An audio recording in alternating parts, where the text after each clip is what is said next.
आज हम चलेंगे समास को पहचानने के लिए। ये समास क्या है? दो या दो से अधिक शब्दों के मेल से नए शब्द बनाने की क्रिया को समास कहते हैं। दो या दो से अधिक शब्दों के मेल से नए शब्द बनाने की क्रिया को समास कहते हैं। इस प्रकार बने शब्दों को क्या कहते हैं? समस्त पद कहते हैं। दो या दो से अधिक शब्दों के मेल से बने नए शब्द को क्या कहते हैं? समस्त पद कहते हैं। उदाहरण, लोग में प्रिय, इसमें दो पद है। पहला पद लोग और दूसरा पद प्रिय। पहला पद को इसमें क्या कहते हैं? पूर्व पद कहते हैं और दूसरे पद को उत्तर पद कहते हैं। समास में दो पद है, पूर्व पद और उत्तर पद। लोक प्रिय दोनों मिलकर लोक प्रिय, ये है समस्त पद। लोक प्रिय यहाँ समस्त पद है। लेकिन इस लोकप्रिय को वापस पृथक पृथक किया जाता है तो उसे क्या कहते हैं? समास विग्रह कहते हैं। क्या कहते हैं? समास विग्रह कहते हैं। लोगों में प्रिय, उदाहरण क्या है? लोगों में प्रिय, फिर वापस पृथक किया गया तो ये क्या है? लोगों में प्रिय। पहले दो शब्दों से बने नए शब्द है समस्त पद। इसको वापस पृथक पृथक किया जाता है तो उसे हम क्या कहते हैं? समास विग्रह कहते हैं। यहाँ लोगों में प्रिय है समास विग्रह। ओके बच्चों, अन्य उदाहरण, हस्तलिखित, हस्त से लिखित। हस्तलिखित समस्त पद है और विग्रह क्या है? हस्त से लिखित। ये है समास। समास के 6 भेद होते हैं। समास के 6 भेद होते हैं। पहला है अव्ययीभाव समास। अव्ययीभाव समास, जिस समास में पहला पद अव्यय हो इसका नाम भी अव्ययीभाव समास है। अव्यय का अर्थ क्या है? अव्यय मीन्स न विकार। विकार मीन्स विकार क्या है? चेंज। कभी नहीं विकार होता, इसको अव्यय कहते हैं और अविकारी शब्द कहते हैं। जिस समास में पहला पद अव्यय हो उसे क्या कहते हैं? अव्ययीभाव समास कहते हैं। और आसान से पहचानने के लिए इसका पहला पद उपसर्ग होता है। अव्ययीभाव समास को पहचानने के लिए एक अच्छा तरीका है, इसका पहला पद क्या होता है? उपसर्ग होता है। जैसे आ, नी, प्रति, यथा आदि। उदाहरण, आमरण, इसका पहला क्या है? आ से शुरू होता है। आमरण। इसका विग्रह क्या है? मरण तक। आमरण, मरण तक। दूसरा, निडर, डर रहित। प्रतीक्षण, प्रति उपसर्ग है प्रति, प्रतीक्षण, प्रत्येक क्षण। यथाविधि, यथा विधि के अनुसार। यथाविधि विग्रह क्या है? विधि के अनुसार। इस प्रकार पहला पद अव्यय हो तो या उपसर्ग हो तो उस समास को हम क्या कहते हैं? अव्ययीभाव समास कहते हैं। ये तो दूसरा तरीका है इसको पहचानने के लिए। क्या है वो? एक ही शब्द 2 बार आते हैं और इसके बीच में योजक चिन्ह जुड़े हुए तो वह भी क्या होता है? अव्ययीभाव समास है। उदाहरण, गांव गांव। गांव गांव एक ही शब्द है गांव और गांव, विग्रह क्या है? प्रत्येक गांव। खर खर, प्रत्येक खर। साफ साफ, बिल्कुल साफ। खड़ी खड़ी, हर खड़ी। इस प्रकार एक ही शब्द यहाँ 2 बार आते हुए हैं। एहुफी क्या है? अव्ययीभाव समास है। दूसरा है तत्पुरुष समास। दूसरा क्या है? तत्पुरुष समास। इस समास में उत्तर पद प्रधान होता है। अव्ययीभाव समास में पहला पद प्रधान होता है, लेकिन तत्पुरुष समास में क्या प्रधान होता है? उत्तर पद प्रधान होता है। प्रायः उत्तर पद क्या होता है? विशेष होता है, और पूर्व पद क्या होता है? विशेषण। प्रायः उत्तर पद विशेष और पूर्व पद विशेषण होता है। उदाहरण के लिए युद्ध के लिए क्षेत्र, यहाँ क्षेत्र विशेष है, युद्ध के लिए क्या है? विशेषण है। और उसको पहचानने के लिए एक अच्छा तरीका है, इस समास में समास प्रक्रिया के बीच कारक चिन्हों का लोप होता है। इस समास में समास प्रक्रिया के बीच कारक चिन्हों का लोप होता है। क्या कारक चिन्ह क्या क्या है? को, से, का, के, की, में, पर, के लिए आदि।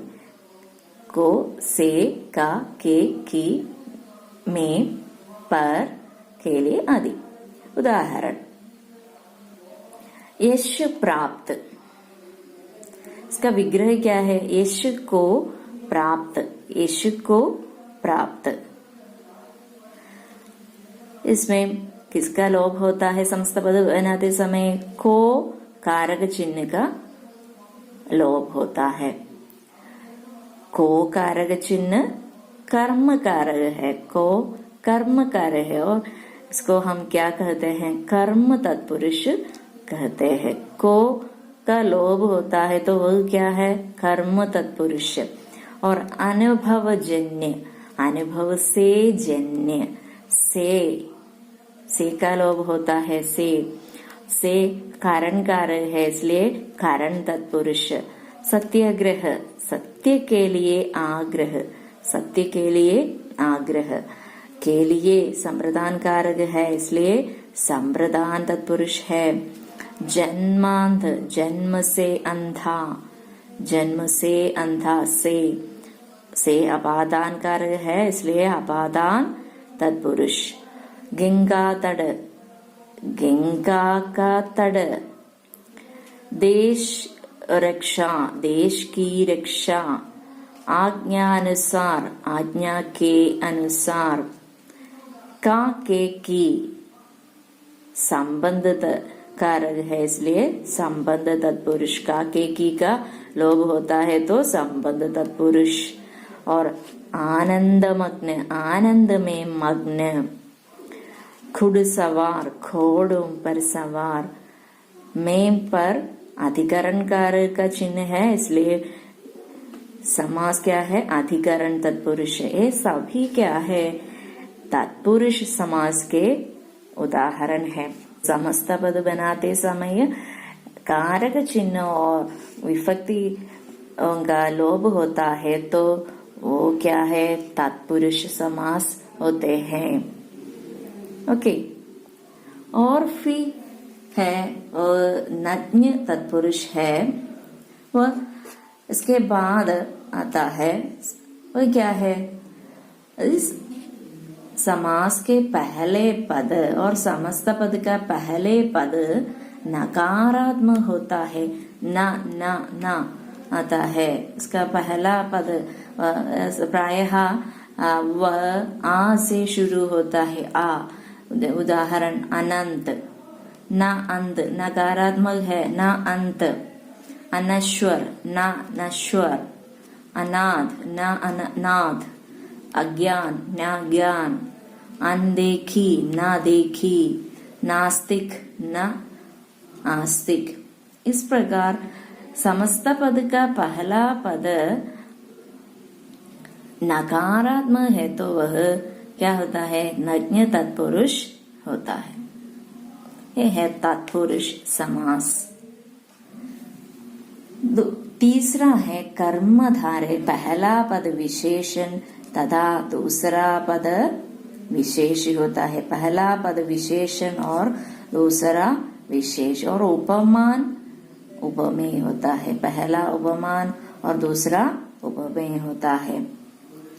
और एक अच्छी तरीका है इसके पहचानने के लिए, यदि कैसे शब्द से किसी प्रश्न पूछने पर उत्तर मिले तो वह कर्मधारय समास होता है। क्या है, कैसे शब्द से किसी प्रश्न पूछने पर उत्तर मिले तो वह कर्मधारय समास होता है। पीतांबर, पीत है जो अंबर, पीत है जो अंबर, पीतांबर। कैसा है अंबर, पीत है। नीलकंठ, नीला है जो खंड, खंड कैसा है, नीला है। पर्णकुटी, पर्ण से बने कुटी। और प्रायः विग्रह के बीच में है जो आते हैं, प्रायः विग्रह के बीच में क्या होता है जो जुड़े हुए हैं। चौथा क्या है, दिगु समास। दिगु, इट इज वेरी इजी। दिगु समास में पहला पद क्या होता है, संख्या होता है, संख्या होता है, नंबर।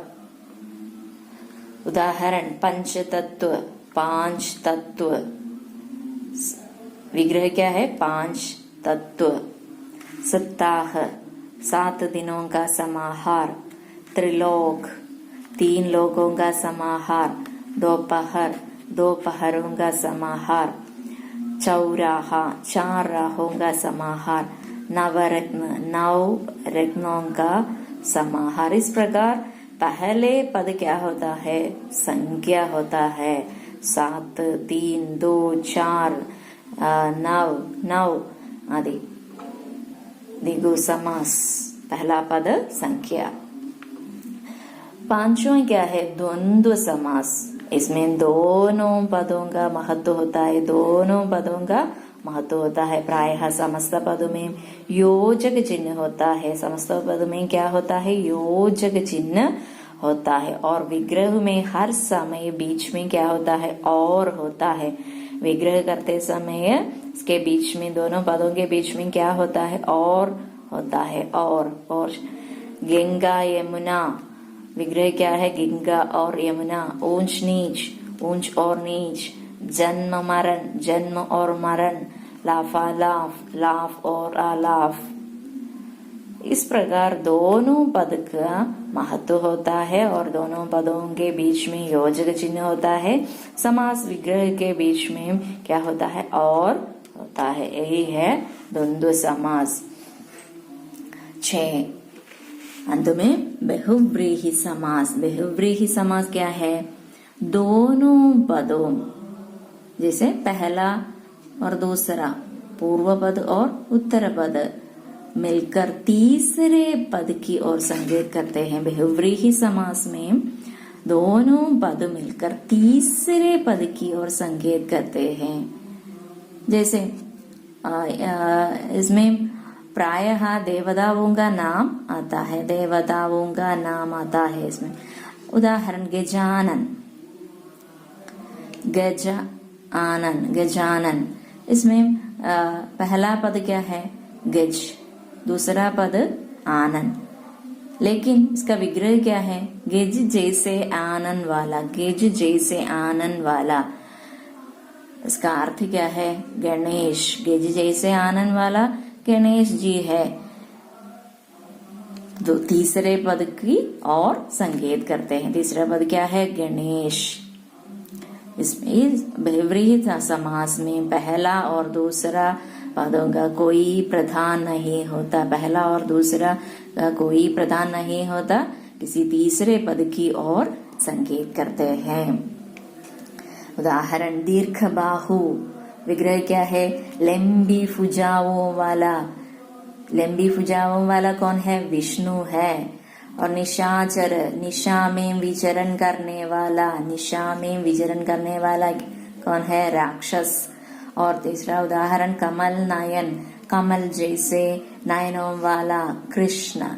और राम को भी कहते हैं कमल जैसे नयनों वाला कृष्ण। महात्मा, महान आत्मा है जिसकी महान है आत्मा है जिसकी। और त्रिलोचन, 3 आंखों वाला। और त्रिवेणी, 3 नदियों का संगम स्थान, प्रयागराज। प्रयागराज 3 नदियों का संगम स्थान कहाँ है? प्रयागराज। तीसरा पद की और संकेत करते हैं। और त्रिवेणी द्विगु समास में भी आते हैं। 3 वेणियों का समाहार, वह क्या है? द्विगु समास। लेकिन यहाँ क्या है? इसका विग्रह कैसे है? 3 नदियों का संगम स्थान। ये है समास। If you like it, you share this video, subscribe, also like it. Thank you all.